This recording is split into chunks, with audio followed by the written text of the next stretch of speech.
اس کی امت کے ایک آنسو کے بدلے میں جنت عطا فرمانے والا ہے اور جہنم کے عذاب کو ٹھنڈا کرنے والا ہے۔ آج کی رات اپنے رب کی بارگاہ میں حاضر ہو جائے اور وہ ایک سجدہ جسے تو گرا سمجھتا ہے ہزاروں سجدوں سے دیتا ہے آدمی کو نجات۔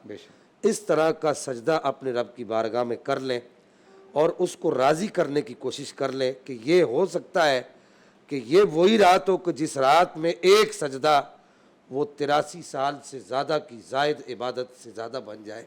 تو کوشش کریں، میں اپنی ماؤں بہنوں سے بھی عرض کروں گا، اپنے دوستوں سے، بزرگوں سے، بھائیوں سے، سب سے عرض کروں گا کہ خدا کے لیے آج کی رات کو اللہ تعالیٰ کی عبادت میں گزاریں۔ امام راضی نے اس عقدے سے اس کو کچھ عقدہ کشائی کرنے کی کوشش کی ہے۔ امام راضی نے تفسیر کبیر کے اندر کہ اس رات کو چھپا کے کیوں رکھا گیا ہے، آپ نے 4 وجوہات لکھی۔ ایک وجہ یہ لکھی ہے کہ آپ نے فرمایا کہ اگر پہلی وجہ یہ لکھی ہے کہ جو حدیث میں آپ اللہ جل مجدہ الکریم کے محبوب نے ارشاد فرمائی کہ آپ علیہ السلام نے ارشاد فرمایا کہ اللہ نے مجھے بتا دی تھی، تم لوگوں کے جھگڑے کی وجہ سے یہ چھپا دی گئی۔ یہاں پر سر دست میں ایک بات کر کے پھر دوسری وجہ کی طرف آؤں گا کہ سارا رمضان گزر گیا ہے، بھائی بہن سے ناراض ہے، بہن بھائی سے ناراض ہے، بھائی بھائی سے ناراض ہے، بیٹا باپ سے ناراض ہے، ایسے گھر بھی ہیں، پھپھی جو ہے وہ بھتیجی سے ناراض ہے، نواسی جو ہے نانا سے ناراض ہے، یعنی کہ ہمارے جو گھر کے جو جھگڑے ہیں وہ آج 27 رمضان آ گئے اور وہ چل رہے ہیں۔ حدیث مبارکہ میں جو ارشاد فرمایا گیا کہ اللہ تعالیٰ جن 4 لوگوں کی بخشش نہیں فرماتا ان میں سے ایک آدمی وہ بھی ہے کہ جو بغیر کسی عذر شرعی کے کسی سے ناراضگی رکھے، بغض رکھے، کینہ رکھے۔ تو خدا کے لیے کہ جس وجہ سے شب قدر کو چھپایا گیا، یہ دنیا عالم اسباب ہے، یہ ایک سبب بنیادی یہ بھی ہے کہ وہ جو 2 لوگ جھگڑ رہے تھے تو نبی پاک علیہ الصلوۃ والسلام نے ارشاد فرمایا کہ تمہارے اس آپسی جو خلفشار کی وجہ سے اللہ تعالیٰ نے شب قدر کو چھپا دیا۔ ایک وجہ تو یہ ہے۔ دوسری جو ہے وہ تخمینے، چونکہ حدیث کی بات تو وہ یقینی ہوتی ہے، دوسرے آپ نے کچھ تخمینے ارشاد فرمائے کہ آپ نے فرمایا کہ اللہ نے اپنے ولی کو بندوں میں پوشیدہ رکھا تاکہ لوگ جو ہے ہر انسان کی قدر کریں، بے شک، کہ آدم کے کسی روپ کی توہین نہ کرنا، تاکہ ہر انسان کی توہین ان کی معذرت احترام کیا جائے، توہین کہہ رہا ہوں، ہر انسان کا احترام کیا جائے، توہین سے بچے۔ دوسرا کہا کہ اللہ جل مجدہ الکریم نے عبادات کے اجر کو بھی پوشیدہ رکھا اور یہ فرمایا کہ واللہ یضاعف لمن یشاء، اللہ جس کے لیے چاہے گا اس کے ثواب کو بڑھا دے گا۔ اس وجہ سے بھی اللہ جل مجدہ الکریم نے یہاں پر شب قدر کو پوشیدہ رکھا۔ اور تیسری بات آپ نے یہ ارشاد فرمائی امام راضی نے، آپ نے فرمایا کہ اللہ جل مجدہ الکریم کی حکمت یہ ہے کہ اگر پتہ لگ جائے کہ یہی شب قدر ہے تو پھر لوگ تو جری ہو جائیں گے، سارا سال گناہ کرتے رہیں گے اور کہیں گے کہ یہ ایک رات ہے، اس رات میں 1-2 سجدے کر لو، پچھلے سال کے بھی گئے، اگلے 83 سال کے بھی چلے جائیں گے۔ اس وجہ سے بھی اللہ جل مجدہ الکریم نے اس کو پوشیدہ رکھا۔ تو بہرحال چونکہ وقت مختصر ہے، صرف اتنا عرض کروں گا کہ سیدہ عائشہ صدیقہ طیبہ طاہرہ راضیہ مرضیہ مزکیہ رضی اللہ تعالیٰ عنہا، آپ نے نبی پاک علیہ السلام سے یہ روایت نقل کی، ترمذی شریف کے سینے کے اندر موجود ہے۔ آپ نے فرمایا لوگ سوال کرتے نا کہ اس رات کیا کریں، کیا کرنا چاہیے، کون سی دعا کریں، تو بھائی وہی دعا کریں جو رسول اللہ نے ارشاد فرمائی ہے۔ آپ فرماتی ہیں کہ میں نے رسول اللہ سے عرض کیا کہ یا رسول اللہ، میں اس رات اگر مجھے پتہ لگ جائے کہ شب قدر ہے تو کیا پڑھوں؟ تو آپ علیہ الصلوۃ والسلام نے ارشاد فرمایا کہ پڑھا کرو اللہم انک عفو تحب العفو فاعف عنی، اے اللہ تو معاف فرمانے والا ہے اور تو معافی کو پسند فرماتا ہے، مجھے معاف فرما دے۔ تو آج کی رات کوشش کریں کہ زیادہ سے زیادہ اس وظیفے کو پڑھتے رہیں، چونکہ یہ وہ وظیفہ ہے جو جناب رسالت مآب صلی اللہ تعالیٰ علیہ وسلم سے ادا ہوا ہے۔ اور آخری بات یہ کہ آج کی رات کوشش کریں کہ اپنی قضا نمازیں جو ابھی تک بادل ناخواستہ اگر کسی غلطی سے، کوتاہی سے، لغزش سے، سستی سے، قائلی سے یا کسی مجبوری سے قضا ہو گئی ہے تو کوشش کریں ان نمازوں کو یاد کر کے آج کی رات لازمی ان نمازوں کو ادا کریں۔ ماشاءاللہ ماشاءاللہ۔ سبحان حضرت شب قدر کے حوالے سے ہی بات چل رہی ہے، بڑی ایک حضرت بات کی میں نے بیچ میں سوال پوچھا نہیں، ایک تو آج کی رات کے حوالے سے فضیلت اور حقیقت، اور پھر ہم جیسے جو لوگ ہیں، جو انسان ہیں، عام انسان، ہمیں کیسے یہ خبر ملے کہ ہمیں شب قدر مل گئی؟ بسم اللہ الرحمن الرحیم۔ بہت خوبصورت سوال آپ نے کیا، اور یہ سوال امپورٹنٹ اس لیے بھی ہے کہ یہ میرے جیسے ہر عام انسان کا سوال ہو سکتا ہے۔ نبی کریم صلی اللہ علیہ وآلہ وسلم کی تعلیمات سے یہ معلوم ہوا کہ قرآن مجید کا نزول رمضان کے مہینے میں ہوا۔ بے شک۔ شہر رمضان الذی انزل فیہ القرآن، رمضان المبارک کا مہینہ وہ ہے جس میں قرآن کا نزول ہوا۔ بے شک۔ سورۃ القدر سے یہ معلوم ہوا اور سورہ دخان سے یہ معلوم ہوا کہ رمضان المبارک کے مہینے میں رات میں اللہ تعالیٰ نے قرآن کو نازل فرمایا۔ انا انزلناہ فی لیلۃ مبارکہ، بے شک ہم نے اس قرآن کو برکت والی رات میں نازل کیا۔ سورۃ القدر میں یہ ہے کہ انا انزلناہ فی لیلۃ القدر، بے شک ہم نے اس کو قدر والی رات میں نازل کیا۔ اور اگر آپ اسی صورت مبارکہ میں آگے جا کر پڑھیں تو اللہ تعالیٰ فرماتا ہے کہ تنزل الملائکۃ والروح فیہا بإذن ربہم من کل امر سلام ہی حتی مطلع الفجر، کہ اللہ تبارک و تعالیٰ کے جلیل القدر فرشتے جبریل امین علیہ السلام تمام تر ملائکہ کے ساتھ اس زمین پر اترتے ہیں، ملائکہ کے جھرمٹ میں اترتے ہیں، اور اللہ تعالیٰ کا امر لے کر اس طور پر اترتے ہیں کہ صبح تک یہ رات سلامتی والی ہوتی ہے۔ اب اس میں ایک حدیث میں یہ بات ذکر ہے، آپ نے علامات پوچھی، حدیث میں یہ بات ذکر ہے کہ جب لیلۃ القدر آتی ہے تو جبریل علیہ السلام فرشتوں کے جھرمٹ میں زمین پر اترتے ہیں، اور ہر وہ شخص جو اللہ کا ذکر کر رہا ہو، حالت قیام میں ہو، حالت قعود میں ہو، اور اللہ کا ذکر کر رہا ہو، تو آپ صلی اللہ علیہ وسلم نے فرمایا کہ جبریل امین اللہ کے اذن سے اس پر اللہ کی رحمتوں کا نزول فرماتے ہیں۔ سبحان اللہ۔ اور بعض اہل دل نے یہاں تک لکھا کہ جبریل امین ان سے مصافحہ کرتے ہیں۔ تو پہلی اس کی بنیادی علامت تو یہ ہے کہ بعض محدثین اور صحابہ نے تو 27 تاریخ کو متعین کیا، لیکن حضور علیہ الصلاۃ والسلام نے جب دیکھا کہ دو لوگ آپس میں جھگڑ رہے ہیں تو فرمایا کہ میں باہر اس لیے آیا تھا کہ تمہیں لیلۃ القدر کا الگ تعین بتا دوں کہ کون سی رات ہے، لیکن تم دونوں کو جھگڑتے ہوئے دیکھا تو پھر اللہ تعالیٰ نے اس کا علم اٹھا لیا۔ تو گویا کہ آج بھی جو امت مسلمہ میں افتراق اور انتشار ہے، تو آپ سوچیں کہ اتنی بڑی رحمت کو ہم سے پوشیدہ رکھ دیا گیا، اور ہمیں کہا گیا کہ اس کو رمضان المبارک کے آخری عشرے کی طاق راتوں میں تلاش کرو، یعنی 21، 23، 25، 27 اور 29، تو 2 راتیں ابھی باقی ہیں، 27 اور 29 میں شب باقی ہے۔ 29 تو زیادہ تر لیلۃ الجائزہ پہ چلی جاتی ہے، وہ آخری رات ہوتی ہے جو چاند رات کہلاتی ہے۔ ٹھیک ہے جی اچھا، اب اس میں ایک اور علامت یہ ہوئی کہ جب فرشتے مصافحہ کرتے ہیں تو انسان کی کیفیت بدل جاتی ہے۔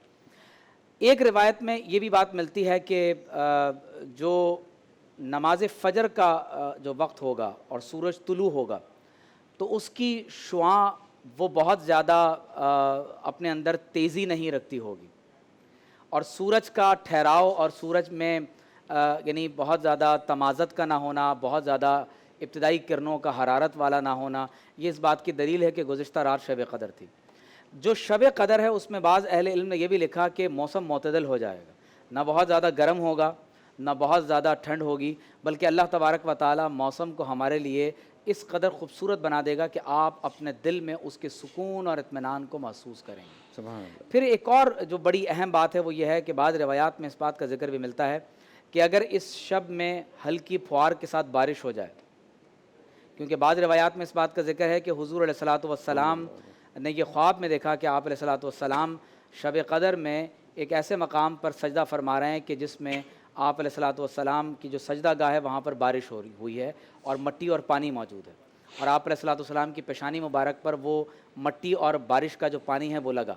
تو اگر اس طرح کی علامات ظاہر ہوں تو یہ بات متعین کر دیتی ہے کہ یہی رات شب قدر ہے۔ لیکن ساتھ میں ایک بات یہ ایڈ کروں گا کہ جب صحابہ کے ساتھ حضور علیہ الصلاۃ والسلام نے بنی اسرائیل کے ایک عابد اور زاہد کا ذکر کیا کہ جس نے 80 برس سے زائد عرصے تک فیصل بھائی اس طرح عبادت کی کہ وہ کبھی جہاد میں ہے، دن کے وقت روزے سے ہے، رات کے وقت حالت قیام میں ہے، تو صحابہ کرام کو رشک آنے لگا کہ 80 برس سے زائد اس نے عمر پالی اور اس قدر طویل رات اور دن وہ اللہ تعالیٰ کی عبادت میں رہا کہ وہ دن کا غازی ہے اور رات کا نمازی ہے، تو انہیں رشک آنے لگا کہ ہماری عمریں تو اتنی زیادہ نہیں ہوتی.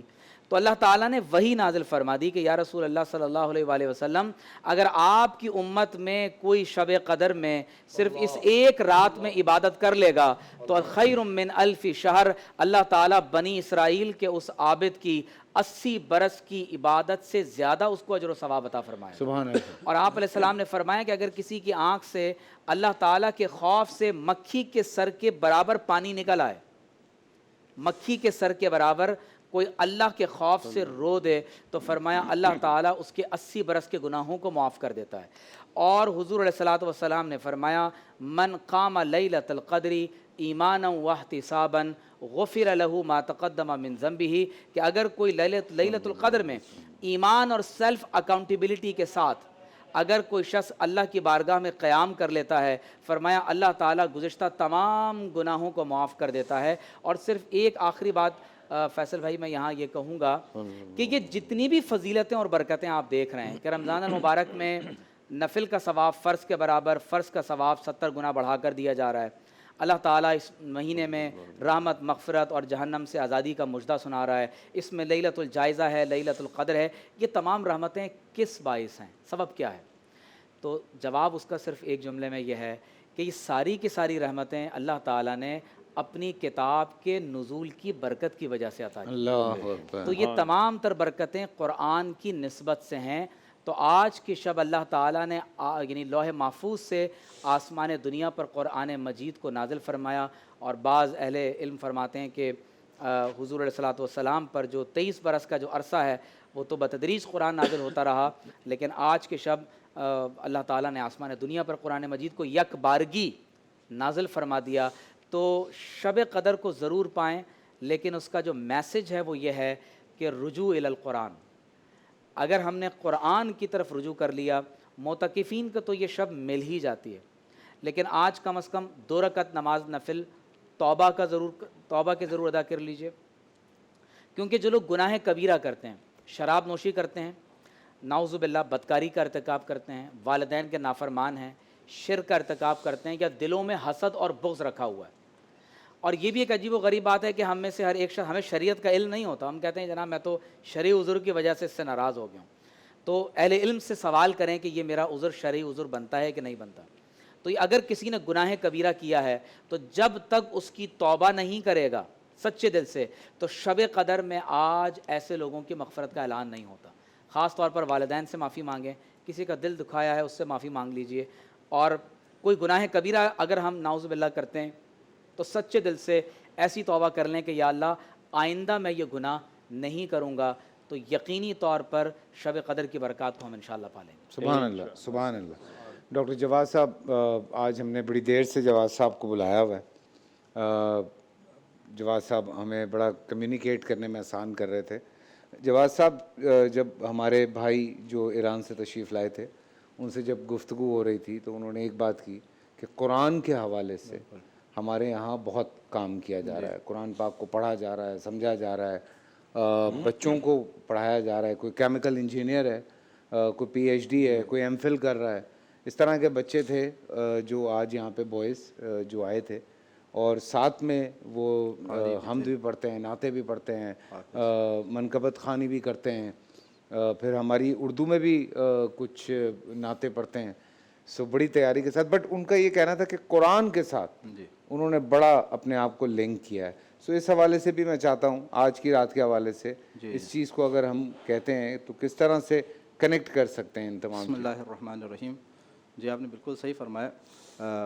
مختصراً ان کے حوالے سے تھوڑا سا بتا دو, پھر قرآن کریم کے حوالے سے. وہاں پر عام طور پر اسلامی جمہوریہ ایران کے اندر رمضان المبارک میں اگر آپ دیکھ لیں تو قرآن کریم کے حوالے سے بہت زیادہ پروگرامز ہوتے ہیں. رمضان ٹرانسمیشن ابھی جو چل رہا ہے نا, وہاں پر قرآن کریم کے حوالے سے سوشل میڈیا کے اوپر بھی پاکستانی ان بچوں کا کی کلپس کافی زیادہ وائرل ہو رہے ہیں کہ جنہوں نے ایران کے اندر جا کر ایرانی سرکاری ٹی وی کے اوپر منعقد ہونے والے قرآن کریم کے مقابلوں میں شرکت کی اور کافی اچھی پوزیشنز انہوں نے حاصل کر دی. قرآن کریم کی طرف لوگوں کو رغبت دلانے کے لیے جو سرکاری سطح پر کوشش ہوتی ہے وہ تمام اسلامی ممالک کے لیے میرا خیال ہے ایک اچھا اسوہ ہے کہ جس کی پیروی کرنی چاہیے. شب قدر کے حوالے سے بات ہو رہی ہے قرآن کریم کے حوالے سے. دیکھیں شب قدر کے حوالے سے مختلف روایات ہیں ہمارے سامنے کہ شب قدر کو رمضان المبارک کے آخری طاق راتوں میں تلاش کر ڈھونڈنے کی کوشش کر لیں، جن میں 21 رمضان المبارک کی رات ہے، 23 کی رات ہے، 25 کی رات ہے، 27 کی رات ہے یعنی آج کی رات، اور اسی طرح 29، اور اسی طرح ہمارے ہاں بعض دیگر روایات کے مطابق 19 رمضان المبارک کی شب کے حوالے سے بھی یہ روایت ملتی ہے۔ جیسا کہ ابھی ڈاکٹر صاحب فرما رہے تھے، قرآن کریم کا نزول آج کی شب ہوا، انا انزلناہ فی لیلۃ القدر، قرآن کریم آج کی رات نازل ہوا۔ تو ویسے تو مسلمانوں کو چاہیے کہ وہ سال بھر قرآن کریم کی تلاوت کریں۔ بحیثیت مسلمان جب ہم اس کے اوپر ایمان رکھتے ہیں تو ہمارے فرائض میں یہ شامل ہے کہ ہم قرآن کریم کی تلاوت سال بھر کریں، لیکن رمضان المبارک میں خاص اہتمام کریں، کیونکہ حضور اکرم صلی اللہ علیہ وسلم کا فرمان بھی ہے کہ اگر ایک آدمی اس رمضان المبارک میں ایک آیت کریمہ کی اگر تلاوت کرے گا تو باقی مہینوں میں ختم قرآن کریم کا اللہ تعالیٰ اسے اجر عطا فرمائے گا۔ اور اسی طرح آپ کا ایک اور فرمان ہے کہ جس میں آپ نے ارشاد فرمایا کہ فضل القرآن علی سائر الکلام کا فضل اللہ علی خلقہ، کلام مجید کا، قرآن مجید کی جو فضیلت ہے باقی تمام کلاموں کے اوپر وہ ویسے ہی ہے جیسے اللہ رب العزت کی فضیلت اس کے تمام مخلوقات کے اوپر۔ اللہ تعالیٰ کو اس کی مخلوقات کے ساتھ آپ کوئی قیاس نہیں کر سکتے، کوئی مقابلہ نہیں، بالکل اسی طرح کلام مجید کو کسی اور کلام کے ساتھ آپ قیاس نہیں کر سکتے، تو اللہ رب العزت۔ اور اسی طرح آپ صلی اللہ علیہ وسلم کی ایک اور حدیث مبارکہ ہے کہ جس میں آپ نے ارشاد فرمایا نوروا بیوتکم بتلاوت القرآن ولا تتخذوها قبورا کما فعلت الیہود والنصارى، اپنے گھروں کو قرآن کریم کی تلاوت کے ذریعے منور کیجئے، نورانی کیجئے۔ اور پھر آگے جو جملہ ہے وہ ہمارے لیے سوچنے کا ایک مقام ہے، اپنے گھروں کو قبرستان نہ بنائیں، قبر نہ بنائیں کہ جس طرح یہود و نصارہ نے کلام الہی کے ساتھ ایسا کیا تھا۔ یعنی آپ صلی اللہ علیہ وسلم گویا کہ ارشاد فرما رہے ہیں کہ جن گھروں کے اندر قرآن کریم کی تلاوت نہیں ہوتی وہ گھر اصل میں قبرستان ہے، وہاں کے لوگ مر چکے ہیں۔ جو انسان جب اس دنیا سے چلا جائے تو کچھ نہیں کر سکتا، نہ تلاوت کر سکتا نہ کوئی۔ جس گھر کے اندر قرآن کریم کی تلاوت نہیں ہوتی اس گھر کے اندر رہنے والے لوگ بظاہر زندہ بھی اگر ہوں تو اس حدیث مبارکہ کے مطابق گویا کہ مر چکے ہیں۔ تو آپ کو حیات اسی وقت ملیں گی جب آپ اپنے رب کے ساتھ اور رب کے کلام کے ساتھ اپنے آپ کو جوڑ لیں گے۔ تو قرآن کریم کی تلاوت کیا، یہاں پر ایک روایت آپ کے سامنے پیش کر لوں۔ دیکھیں عام طور پر ہمارے ہاں بعض لوگ چلو قرآن کریم پڑھ لیتے ہیں، لیکن بعض ایسے بزرگان ہو سکتے ہیں، بعض ایسے لوگ ہو سکتے ہیں کہ جن کو قرآن کریم سیکھنے کا موقع نہیں ملا، ان کے لیے میں ایک روایت آپ کے سامنے، انتہائی خوبصورت ایک روایت ہے۔ حضرت سعد بن معاذ کی شہادت ہو گئی، ٹھیک ہے، حضرت سعد بن معاذ جب شہید ہو گئے تو رسول اکرم صلی اللہ علیہ وآلہ وسلم آپ کے تشییع جنازہ میں شریک ہیں۔ تو روایت کے اندر یہ ہے کہ اس تشییع جنازہ کے اندر 90,000 ملائکہ حضور اکرم صلی اللہ علیہ وسلم اور باقی صحابہ کرام کے ساتھ جناب سعد بن معاذ کے تشییع جنازہ میں شریک ہیں، 90,000، اور ان ملائکہ کی قیادت حضرت جبرائیل علیہ السلام فرما رہے ہیں۔ حضرت جبرائیل علیہ السلام فرما رہے ہیں، یہ سارے ملائکہ اور صحابہ کرام اور خود نبی کریم صلی اللہ علیہ وسلم تشییع جنازہ میں شریک ہیں، اور پھر بڑے اہتمام کے ساتھ دے جاتے ہیں اور تدفین فرما لیتے ہیں۔ تو جب آپ صلی اللہ علیہ وسلم نے اس فضیلت کا تذکرہ صحابہ کرام کے سامنے فرمایا تو کسی نے سوال کیا کہ یا رسول اللہ اتنی فضیلت کی کیا وجہ ہے، کیوں اتنے ملائکہ جو ہے عرش سے آئے اور آ کر جو ہے جناب سعد کے تشییع جنازہ کے اندر شرکت کی؟ تو اس موقع پر آپ صلی اللہ علیہ وسلم نے ارشاد فرمایا تھا، حضرت رسول اکرم نے جناب جبرائیل سے پوچھا تھا، روایت جناب جبرائیل سے پوچھا تو حضرت جبرائیل نے یہ فرمایا جناب سعد کے اندر ایک خوبی تھی، حضرت سعد جو ہے وہ چلتے پھرتے اٹھتے بیٹھتے سوار یا پیادہ حالت میں ہمیشہ سورہ قل هو اللہ کی تلاوت کرتے رہتے تھے، جس کی وجہ سے اللہ تعالیٰ نے ہمیں حکم دیا ملائکہ کو کہ جا کر ان کے تشییع جنازہ کے اندر شرکت کر دیں۔ تو جن کو قرآن کریم مکمل پڑھنا نہیں آتا، سورہ قل هو اللہ تو سب کو آتا ہے، روزانہ لوگ تلاوت کرتے ہیں، تو مختصر سورہ ہے سورہ توحید، اگر اسی کی انسان اگر تلاوت کر لیں تو اللہ رب العزت کے اس کلام مجید کی ہم تلاوت کرنے والے ہوں گے۔ دیکھیں روایات کے اندر اگر آپ دیکھ لیں تو قرآن مجید کی تلاوت کے حوالے سے کافی زیادہ اس کے اوپر زور دیا گیا ہے، اس کے فضائل کو بیان کیا گیا ہے۔ میں نتیجے کے طور پر آپ کے سامنے ایک نقطہ بیان کروں گا، یہ سارے فضائل جو بیان ہو گئے ہیں تلاوت قرآن کریم کے حوالے سے جو زور دیا گیا ہے، یہ اصل میں قرآن کریم کی ہدایت کو حاصل کرنے کی طرف انسان کو شوق دلانے کی خاطر ہے، یعنی اصل جو مقصد ہے وہ ہدایت کا حصول ہے۔ ذالک الکتاب لا ریب فیہ ھدی للمتقین، یہ ہدایت ہے، ھدی للناس وبینات من الھدی والفرقان۔ قرآن کریم سے ہدایت لینے کے لیے اور اس کے اوپر عمل کرنے کی خاطر انسانوں کو ابارنے کے لیے اللہ رب العزت نے اور حضور اکرم صلی اللہ علیہ وسلم نے اتنے سارے فضائل بیان کیے ہیں۔ اب ہم کیا کریں؟ ہم صرف قرآن کریم کی تلاوت کرتے رہیں، اس کے اوپر عمل کرنے کے لیے تیار نہ ہو۔ قرآن کریم فرما رہے کہ لا یغتب بعضکم بعضا، ہم قرآن کریم کی تلاوت بھی کر رہے ہیں اور ساتھ اپنے مومن بھائیوں کی غیبت بھی کر رہے ہیں۔ قرآن کریم ہمیں جھوٹ بولنے سے روکتا ہے اور ہم جھوٹ بھی بولتے ہیں اور قرآن کریم کی تلاوت بھی کرتے ہیں۔ تو قرآن کریم کی فضیلت اس کے اوپر عمل کے لیے ایک مثال کے ذریعے یہاں پر اپنی بات کو پہنچا دوں آپ کی خدمت میں۔ دیکھیں نماز کے حوالے سے نا بہت ساری روایتیں، جیسے نماز اگر آپ پڑھ لیں تو نماز کے لیے آپ کیا کر لیں؟ خوشبو لگا لیں، ٹھیک ہے، فضیلت بہت زیادہ ہے۔ آپ صاف ستھرے کپڑے پہن لیں، فضیلت بہت زیادہ ہے۔ ہر قدم جو آپ کا مسجد کی جانب اٹھے گا فضیلت بہت زیادہ ہے، اور اذان آپ سنیں گے فضیلت بہت زیادہ ہے۔ نماز کا آپ انتظار کریں گے، پہلے جا کر وہاں پر بیٹھے رہیں گے تو فضیلت بہت زیادہ۔ تو یہ سارے فضائل جو اس کے اندر ذکر ہو رہے ہیں۔ اب ایک آدمی ایسا ہے کہ جو یہ سارے فضیلتیں حاصل کر لیتا ہے اور جب عین نماز کا ٹائم ہو گیا، تکبیرۃ الاحرام کا آغاز ہو گیا، وہ وہاں سے پیچھے پلٹ آیا اور واپس چلا گیا، تو یعنی نماز نہیں پڑھی۔ یہ اب اس سے کہا جائے کہ بھئی یہ ساری فضیلتیں تو نماز کی خاطر بیان ہو گئی تھیں، آپ نماز کو چھوڑیں اور ان ساری فضیلتوں۔ بالکل اسی طرح قرآن کریم کے حوالے، تو قرآن کریم کی تلاوت کی جو فضیلتیں بیان ہو گئیں وہ اس لیے ہے کہ ہم قرآن کریم کو پڑھیں اور اس کے اوپر عمل کریں۔ ہم سارے فضائل کو صرف لے رہے ہیں اور نہ سمجھنے کی کوشش کر رہے ہیں اور نہ قرآن کریم کے پیغام کو حاصل کرنے کی کوشش۔ آج کوئی مسلمان، کوئی انسان یہ بہانہ نہیں بنا سکتا کہ ہم قرآن نہیں سمجھ سکتے۔ ہر زبان میں قرآن کریم کا ترجمہ موجود ہے اور ہر مسلک کے علماء نے، ہر مکتب فکر کے علماء نے قرآن کریم کا ترجمہ کیا ہوا ہے۔ تو جس ترجمے کو آپ بہتر سمجھتے ہیں آپ اس کا ترجمہ لے لیجئے۔ اور یہاں پر ایک بات اور، سب سے زیادہ ترجمہ قرآن کریم کا اردو میں ہو چکا ہے اور 750 سے زیادہ قرآن کریم کے اردو میں ترجمے ہو چکے ہیں تمام زبانوں میں۔ دنیا کے اندر جو زندہ زبانیں اس وقت موجود ہیں ان میں سب سے زیادہ تو اس لیے کسی کے پاس کوئی بہانہ بچتا ہی نہیں ہے کہ وہ یہ کہیں کہ ہمیں تو عربی نہیں آتی، ہم تو نہیں سمجھ سکتے، تو ہم قرآن کریم کو کیسے سمجھیں؟ آپ قرآن کریم کا ترجمہ سمجھیں۔ میں آپ کی بات کاٹ رہا ہوں۔ ایک تو تفاسیر مختلف ہونے کی وجہ سے تھوڑی سی بحث مباحثہ اس پہ بھی چلتا ہے۔ کچھ علماء کرام نے یہ بھی کہا کہ نہیں، آپ تفاسیر یا جو ترجمہ ہے وہ نہ پڑھیں، آپ عربی سیکھیں اور عربی میں ہی قرآن پاک کو پڑھیں، وچ جو ہمیں بھی سمجھ آتا ہے، بیکاز ہر علماء نے جنہوں نے بھی ترجمہ کیا ہے قرآن پاک کا اس میں کہیں نہ کہیں تھوڑا سا ہمارے کچھ معاشرے کے اندر عام طور پر بعض لوگ مثلا ایک جو بہانہ وہ بناتے ہیں نا، وہ اسی بات کو بہانہ بنا لیتے ہیں کہ قرآن کریم کے لوگوں نے الگ الگ ترجمے کیے۔ میں آپ کے سامنے گارنٹی کے ساتھ کہتا ہوں قرآن کریم کے اندر کتنی آیات ہیں؟ 6000 سے زیادہ آیات ہیں، 6236 آیات کریمہ ہیں۔ قرآن کریم کے اندر اتنی جو آیات کریمہ ہیں ان میں سے 100 آیات کریمہ بھی آپ کو ایسی نہیں ملیں گی کہ جن کے اندر علماء کے ترجموں کے اندر اختلاف ہو۔ اختلاف ترجمہ صرف بعض آیات کریمہ کے اندر ہے، صرف چند آیات ایسی ہیں کہ جن کے ترجمے کے اوپر علماء کا اختلاف ہے، وہ بھی ظاہر فقہی چیزوں اجتہادات کے حوالے سے اختلاف کی وجہ سے اور بعض دیگر مطالب کے حوالے، تو 100 سے زیادہ ایسی آیتیں آپ کو نہیں ملیں گی کہ جن کے اندر ترجموں میں اور مفہوم کے اندر جو اختلاف پایا جاتا۔ باقی آیتوں کے اوپر عمل کر لیں، باقی جو 6000 سے زیادہ قرآن کریم کی آیات کریمہ ہے آپ اس کے اوپر عمل کریں۔ لہٰذا یہ بہانہ بنانا کہ نہیں علماء کرام کے ترجموں کے اندر اختلاف ہے تو ہم اس کی طرف نہیں جاتے۔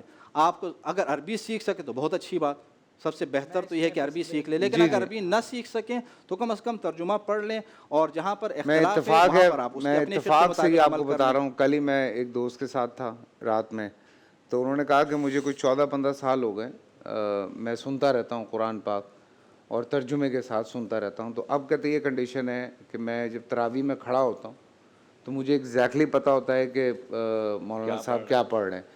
تو کچھ 12-13 سال لگے ان کو، لیکن ان کو یہ کہہ رہے تھے کہ مجھے بڑا فائدہ ہوا ہے اس چیز کا۔ تو یہ ایک اچھی بات ہے کہ آپ سمجھ رہے ہیں کہ آپ کو کیا پڑھایا جا رہا ہے۔ اس میں ایک بات یہ ایڈ کروں کہ دیکھیے قرآن مجید کے 6600 اور کچھ آیات مقدسہ، جس طرح ڈاکٹر صاحب نے بھی اس کی وضاحت کی، اس میں انسان کی انڈرسٹینڈنگ کے لیولز ہیں۔ آپ شیکسپیئر کو اردو میں پڑھ لیں، آپ ایمانویل کانٹ کو دنیا کی کسی اور زبان میں پڑھیں، آپ عربی زبان کی شاعری کو فارسی میں پڑھ لیں۔ ہمارے ہاں مدارس میں بعض اوقات علم النحو اور صرف کو فارسی زبان میں پڑھایا جاتا ہے، تو آپ جتنا زیادہ قرآن مجید کے متن سے قریب ہوں گے اتنا زیادہ قرآن کی فہم میں آپ آگے چلے جائیں گے. نہیں آپ تو کی بات جو- وجہ ہے، لیکن وہ اگر جی، شروع میں جو ابتدائی سطح کے لوگ ہیں وہ ضرور قرآن مجید کا اردو ترجمہ، جس طرح ڈاکٹر صاحب نے بھی مثال دی کہ تقریباً 100 یا کچھ آیات ہی ہوں گے جن میں کوئی اختلافات ہوں گے. لیکن آپ کو معلوم ہے کہ ہمارے کانسٹیٹیوشن کے آرٹیکل 31 میں یہ لکھا ہوا ہے کہ حکومت کی ذمہ داری ہے کہ لوگوں کو عربی زبان سکھانے اور قرآن مجید کے فہم و تفہیم کے لیے تیار کرے تاکہ وہ اپنی زندگی عین قرآن و سنت کے مفہوم کے مطابق گزار سکیں. تو میں یہ گزارش کروں گا کہ قرآن اللہ نے عربی زبان میں نازل کیا ہے. جہاں ہمارے تمام احباب اردو زبان میں تراجم پڑھ رہے ہیں، بعض لوگ انگریزی میں پڑھنا چاہتے ہیں، پکتھال کا ترجمہ انگریزی میں اچھا دیکھا جا سکتا ہے. علامہ محمد اسد جو پہلے یہودی اسکالر تھے پھر مسلمان ہو گئے، اسد کا ترجمہ انگریزی میں دیکھا جا سکتا ہے. لیکن میں یہ ریکمنڈ کروں گا کہ آپ اردو تراجم تک خود کو محدود نہ کریں. آپ ایک قدم آگے بڑھیں، عربی زبان سیکھیں، اور بلیو می کہ جب آپ عربی زبان کو سیکھ کر قرآن بغیر ٹرانسلیشن کے، یعنی آپ کا برین ٹرانسلیٹ نہیں کر رہا ہوگا الحمدللہ رب العالمین الرحمن الرحیم، تو جب بغیر ٹرانسلیشن کے براہ راست وہ عربی مفہوم دل میں اترے گا نا تو مزہ بدل جائے. نہیں میں اگری کرتا ہوں، لیکن کم از کم چلیں جو بچے ابتداء اردو ہیں ترجمے سے کریں. اور شب قدر کے حوالے سے بات چل رہی ہے، نزول قرآن کے حوالے سے بات چل رہی ہے، یہ بھی بات چل نکلی کہ ہاں ہمیں قرآن پاک سمجھنا بھی ہے اور جاننا بھی ہے، اور اس کے ساتھ ساتھ آج کی رات اللہ تعالیٰ کے حضور حاضر ہو کر جتنی عبادتیں کی جائیں، جتنی توبہ کی جائے وہ بھی کم ہے.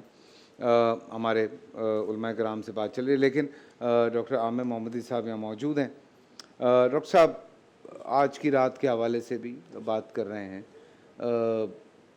قرآن کے حوالے سے بھی بات کر رہے ہیں، اپنے آپ کو اللہ کے سامنے پیش کرنے کے حوالے سے بھی بات کر رہے ہیں. کیوں اتنے فضائل اللہ تعالیٰ نے، یہ حالانکہ بات ہو چکی ہے لیکن میں تھوڑا سا اور ذرا سی تفصیل میں جانا چاہتا ہوں، کیوں اللہ تعالیٰ نے اتنے فضائل رکھ دیے آج کی رات؟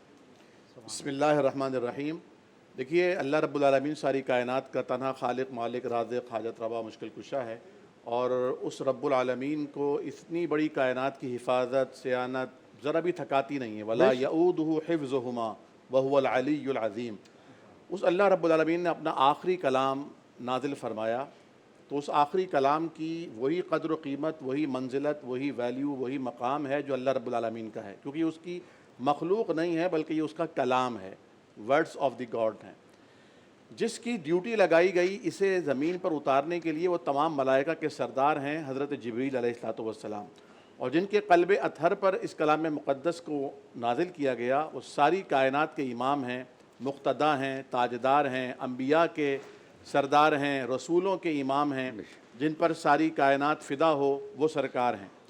اور جس سرزمین پر اس قرآن کریم کا نزول ہوا وہ ام القریٰ، ساری بستیوں کی ماں ہے، مکہ ہے، پھر مدینۃ المنورہ ہے. اور نبی کریم صلی اللہ علیہ وسلم کہ وہ صحابہ کرام جو اس قرآن کے پہلے طالب بنے، اسٹوڈنٹ بنے، وہ ساری کائنات کے ہادی اور رہبر اور مقتدا ہیں. بِأَيِّهِمْ اقتدیتم اہتدیتم. اور اہل بیت اطہار جن سے قرآن کریم فرقان حمید صحابہ کرام نے بھی سیکھا اور اس کے بعد آنے والی امتوں نے اور نسلوں نے بھی سیکھا. اسی طرح جس مہینے میں یہ قرآن نازل ہوا وہ مہینہ تمام مہینوں سے افضل ہے، رمضان. رمضان کو رمض سے مشتق کیا گیا اور یہ اس لیے کہتے ہیں کہ یہ گناہوں کو جھلسا دیتا ہے. اور اس کی وہ رات شب قدر جس کا ابھی علماء سے آپ نے سورۃ القدر کی نسبت سے پوچھا، انا انزلناہ فی لیلۃ القدر.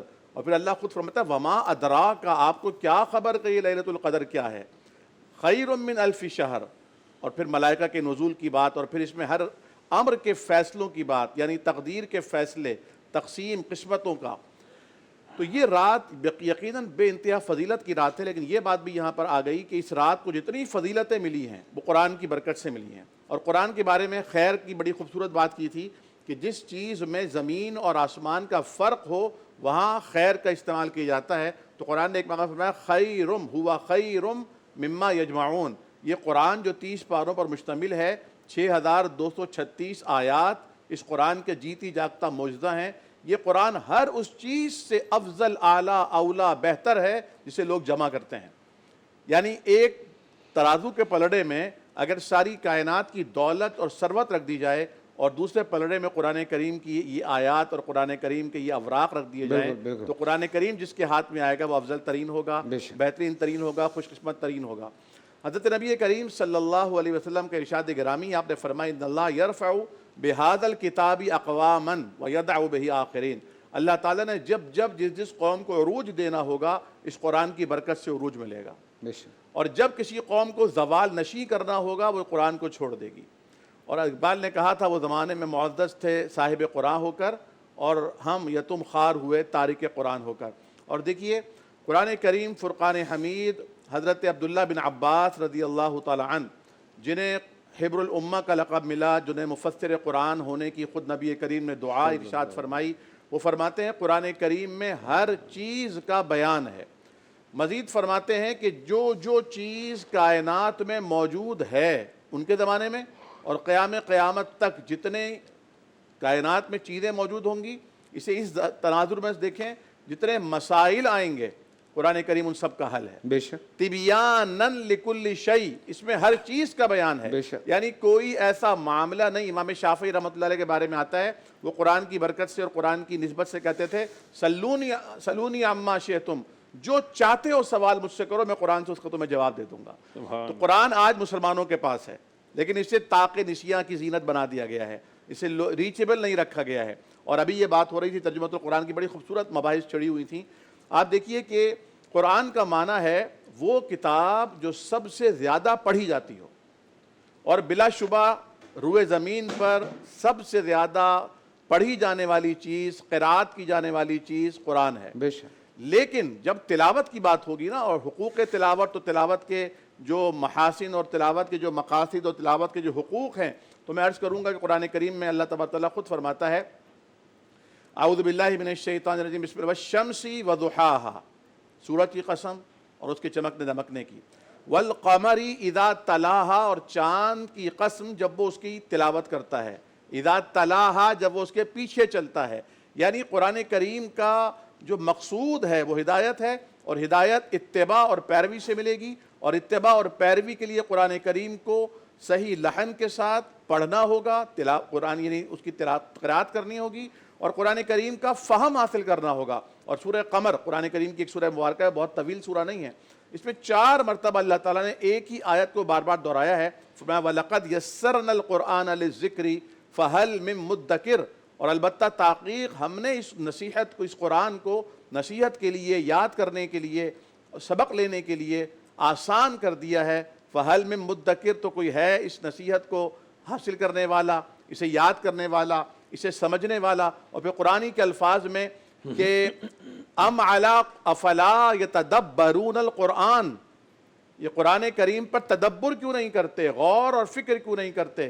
ام علی قلوب اقفالها, یا ان کے دلوں پر تالے پڑ گئے ہیں, تالے لگے ہوئے ہیں دلوں پر.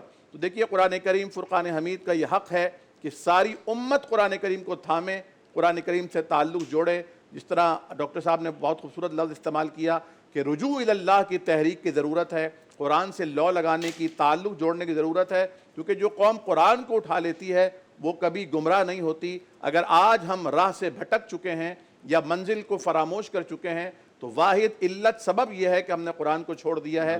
اور قرآن نبی کریم صلی اللہ علیہ وسلم کا بڑا خوبصورت فرمان ہے, آپ فرماتے ہیں لوگو اقرأوا القرآن, قرآن کو خوب پڑھا کرو, خوب پڑھا کرو. فَإِنَّهُ يَأْتِي يَوْمَ الْقِيَامَةِ شَفِيعًا لِأَصْحَابِهِ, کیونکہ یہ اپنے دوستوں کے لیے قیامت کے دن سفارشی بن کر آئے گا. یعنی فرمایا اپنے پڑھنے والوں کے لیے, یعنی اتنا پڑھنا ہے کہ قرآن کریم دوست ہو جائے. جس طرح آپ نے ابھی مثال دی کہ ایک صاحب قرآن کریم کو سن کر, اس کا ترجمہ سن کر اپنے ذہن میں بٹھاتے ہیں, اور جب وہ تراویح میں کھڑے ہو کر قرآن کی سماعت کرتے ہیں تو انہیں لگتا ہے کہ انہیں سمجھ میں آ رہا ہے, اور یہ انہوں نے پہلے سے سن رکھا ہے. تو یہ جو دوستی کا تعلق ہے یہ اگر قرآن سے جڑ جائے تو دنیا میں بھی قرآن دوستی نبھاتا ہے, قبر میں بھی قرآن دوستی نبھائے گا, حشر میں بھی قرآن کام آئے گا. اور اللہ کے حبیب نے فرمایا کہ یہ 2 اللہ تعالیٰ کی جو چیزیں ہیں, روزہ اور ایک قرآن, یہ کل قیامت کے دن آئیں گے.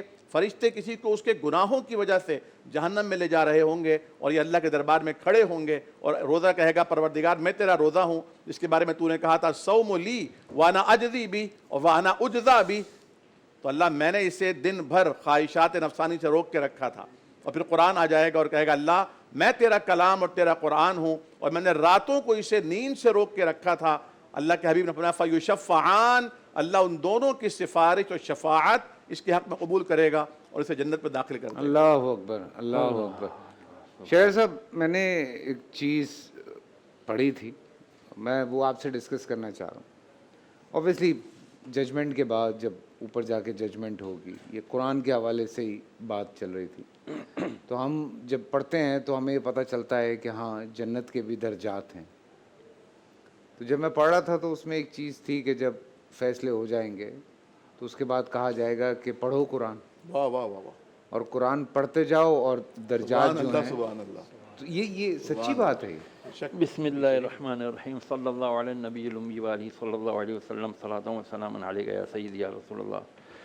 یہ تو ایسی بات ہے کہ قاری اور حافظ جو ہوتے ہیں نا، جو بہت اچھی طرح لحن کرتے ہیں، ٹھہر ٹھہر کے، وَرَتِّلِ الْقُرْآنَ تَرْتِیلًا، کہ جو قرآن کو خوب ٹھہر ٹھہر کر آسانی سے پڑھو ہیں، تو اللہ تعالیٰ حفاظ کرام کو اور ایسے قاریوں کو جن کا اپنے قرآن پر عمل ہوگا، اللہ تبارک تعالیٰ حکم فرمائے گا کہ تم اب میرے اس کلام پاک کی جو ترتیل ہے تم تلاوت کیا کرتے تھے، اب تم پڑھتے جاؤ اور درجات جنت میں چڑھتے جاؤ، پڑھتے جاؤ اور چڑھتے جاؤ، فَإِنَّ آخِرُ مَنزِلِكَ، اور پھر یہاں تک کہ وہ سب سے اعلیٰ ترین مقام پر پہنچے گا۔ اب میں قوم کو ایک چھوٹی سی اس میں میں ایک سوال بیچ میں بریکٹ لگاؤں گا کہ مجھے نا امین شہیدی صاحب یاد آ گئے، وہ کہتے تھے میں ایک بریکٹ لگانا چاہتا ہوں جب بیچ میں کوئی بات ہوتی تھی، لیکن جب ہم تراویوں میں ہوتے ہیں تو ایسی 160 کی سپیڈ پہ جا رہے ہوتے ہیں۔ اب وہ اپنا حساب خود ہی لگا لینا، اسپیڈ سے جا رہے ہوں گے تو ظاہر بات ہے کوئی نہ کوئی لہن، کوئی غلطی، کچھ بھی ہوگا نا،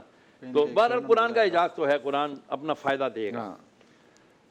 میں آپ کو ایک چھوٹی سی حکایت سناتا ہوں۔ جی، میں کام کر رہا ہوں ایک امریکن بیسڈ کمپنی میں، ٹھیک، میرا ڈی ایچ اے میں زبردست آفس ہے، مجھے فیکس آتا ہے، ڈائریکٹیو آ گیا ہے، میری کمپنی کے سی ای او نے کہا کہ بھائی یہ آپ کا ڈائریکٹیو ہے، یہ اس کو جو ہے نا اس پہ تھرلی آپ نے عمل کرنا ہے۔ میں نے کہا واہ جی سی او صاحب صدقے جاواں، اس کا میں نے کلر پرنٹ نکالا، اس کو میں نے فریم کیا، جہاں میں بیٹھتا ہوں میری سیٹ کے اوپر لگا دیا میں نے، ٹھیک ہے۔ اب میں بڑے مزے سے کمپنی چلا رہا ہوں، کمپنی ہے کہ لاس میں جائے جا رہی ہے، کمپنی ہے کہ لاس میں جائے جا رہی ہے۔ 6 مہینے میں میرا سی او آتا ہے، کہتا ہے وہ پاگل دیا پھترا ہے، ایک ہی کتا ہی کمپنی دا، یا اللہ میں کیا بولا تجھے میں نے ڈائریکٹیو دیا تھا اتنے بجے اٹھنا ہے، اتنے بجے آفس کھولنا ہے، اتنے بجے ٹی ٹائم ہے، اتنے بجے لنچ ہے، اتنے بجے آن ہے، اتنے بجے آف ہے، تو نے کیا میں کہا وہ جی تاڑا ڈائریکٹیو سے میں اتنے لایا ہوا ہے، میں نے تو اس کو دیکھو کتنا خود اس پہ سینٹ اسپرے مارتا ہوں، میں اس پہ ہار بھی چڑھاتا ہوں، آپ کا مطلب کیا؟ کہتا وہ یہ فوٹو لگانے کے لیے، فریم لگانے کے لیے نہیں کیا تھا، اور اس پہ عمل کرنا تھا، تو عمل کیوں نہیں کر رہا، تو نے فائدہ کہاں سے اٹھانا ہے؟ یہی حال آج ہمارا ہے۔ قرآن ہم نے خوب اچھی طرح لپیٹ کے اتنا اوپر رکھا ہے کہ بچہ چڑھ کے لے بھی نہیں سکتا، آؤٹ آف ریچ رکھا ہوا ہے، اور اس کو ہم نے صرف سجایا ہوا ہے۔ بیٹیوں کی رخصتی کرنی اس کے اوپر کرنا ہے، ٹھیک ہے، اس کے لیے ابا مر جائیں اس کے لیے فاتحہ خوانی، اور ہماری کمبختی تو دیکھو ہم کیا کہتے ہیں، او جی آج بھی ہوں گے نا کئی مقامات پر، اجی آج ختم القرآن ہے، او بھائی تکمیل القرآن ہے۔ یہ تو ہمارا حال ہے کہ ہم ختم القرآن کہہ رہے ہیں، معاذ اللہ ہم نے قرآن کو ختم کر دیا کیا؟ اللہ معاف کرے۔ عرض کرنے نہیں، ان کی نیت نہیں ہوتی حضرت، چلو نیت ہے۔ کتاب الجنائز بخاری شریف، حضور نے واقعہ بڑا خوبصورت سنایا، فرمایا ایک بندے کا وقت آیا قریب موت کا، وہ قریب ہے، جب اس کا بالکل سانس نکلنے لگا نا، ایک سفید لباس والا نوجوان اس کے سرانے آگے کھڑا ہو گیا، کوئی نہیں دیکھ رہا، میت اس کو دیکھ رہی ہے، اس کا سانس نکل گیا۔ خیر جی لوگ کہہ رہے ہیں غسل دو، کفن دو، یہ سب کچھ ہو گیا، اب وہ ساتھ ساتھ ہے، نماز ہو گئی، اس کو لے جایا جا رہا ہے، وہ جوان سفید لباس والا ساتھ ساتھ جا رہا ہے، قبر میں رکھ دیا گیا، وہ بھی قبر میں داخل ہو گیا، قبر بند ہو گئی ہے، قبر بند ہو گئی ہے، وہ اندر ہے، دوبارے پھاڑتے ہوئے آگے فرشتے اس کو دیکھتے ہیں نوجوان کو، سبحان اللہ تو کون ہے بھائی؟ کہتا ہے میں تم کو جانتا ہوں، مجھے چھوڑ دو، تم اپنا کام کرو۔ بولا تو بتا دو صحیح تو کون ہے؟ کہا میں اس میت کا دنیا کے اندر کبھی پست آواز میں کبھی بلند آواز سے کیا ہوا قرآن مجید ہوں، میں اس وقت تک نہیں جاؤں گا جب تک کہ میں اس کو بخشش کروا کے جنت میں داخل نہ کروا۔ یہ نبی کریم علیہ السلام بتا رہے ہیں، اور ہم آج قرآن سے کتنا دور ہیں؟ بس جزدان میں لپیٹنا ہے. ماں بھی جاتی ہے نا جب وہ جامع کلا دے, اچھا سا قرآن دینا میں نے بیٹی کو دینا ہے, وہ اچھی سی پیٹی میں دینا, اسے اچھا سا اس کا کور چڑھانا تاکہ کھولنا نہیں ہے انہیں کبھی. اللہ تعالیٰ ہمارے حال بنائیں فرمائے. یہ اتنی پیاری رات, اتنی مبارک باتیں ان بزرگان نے ہمارے علماء نے کی ہیں الحمدللہ. اللہ تعالیٰ ہمیں بس عمل کی پڑھنے کی توفیق دے, ٹانگنے کی توفیق نہ دے. بزرگان پہ ڈاکٹر عمیر اور جیلانی صاحب تھوڑا ہل گئے. نہیں بزرگ ہیں, بزرگ کی عمر سے نہیں ہوتی. کام کے بزرگ بزرگ تو میں ہوں خیر اس عمر کے لحاظ سے, میں بزرگ ہوں شاید. بزرگ کہتے ہیں بکری کو, رک کہتے ہیں اس کی دم کو. ماہر القادری نے کچھ اشعار لکھے ہیں, میں 2-3 جی جی بالکل. پھر ہم اذان کی طرف. طاقوں میں سجایا جاتا ہوں, آنکھوں سے لگایا جاتا ہوں, واہ واہ, تعویذ بنایا جاتا ہوں, دھو دھو کے پلایا جاتا ہوں, جزدان حریر و ریشم کے اور پھول ستارے چاندی کے, پھر عطر کی بارش ہوتی ہے, خوشبو میں بسایا جاتا ہوں. واہ, جس طرح سے طوطا مینا کو کچھ بول سکھائے جاتے ہیں, اس طرح پڑھایا جاتا ہوں, اس طرح سکھایا جاتا ہوں. جب قول و قسم لینے کے لیے تکرار کی نوبت آتی ہے, پھر میری ضرورت پڑتی ہے, ہاتھوں پہ اٹھایا جاتا ہوں. دل سوز سے خالی رہتے ہیں, آنکھیں ہیں کہ نم ہوتی ہی نہیں, کہنے کو میں ایک ایک جلسہ میں پڑھ پڑھ کے سنایا جاتا ہوں. واہ واہ, نیکی پہ بدی کا غلبہ ہے, سچائی سے بڑھ کر دھوکہ ہے, ایک بار ہنسایا جاتا ہوں, 100 بار رلایا جاتا ہوں. یہ مجھ سے عقیدت کے دعوے, قانون پہ راضی غیروں کے, یوں بھی مجھے رسوا کرتے ہیں, ایسے بھی ستایا جاتا ہوں.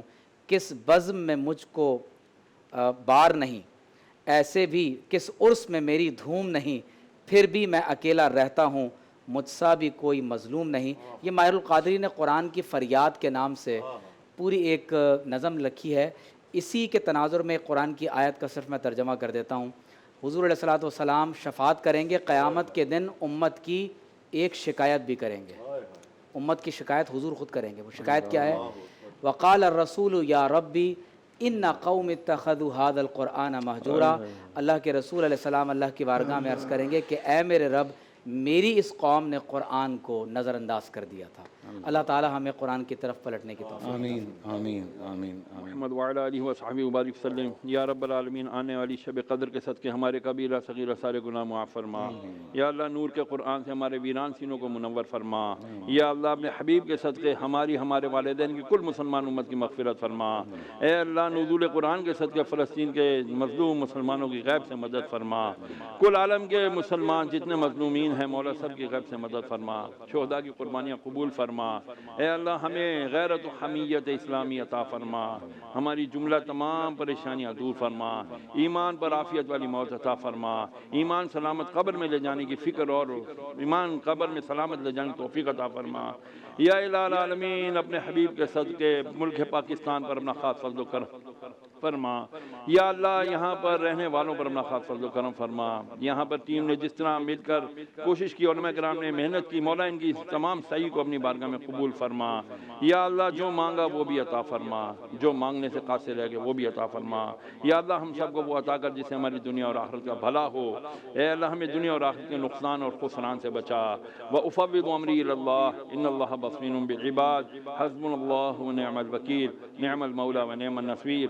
سبحان ربک رب العزة عما یصفون وسلام علی المرسلین والحمد للہ رب العالمین.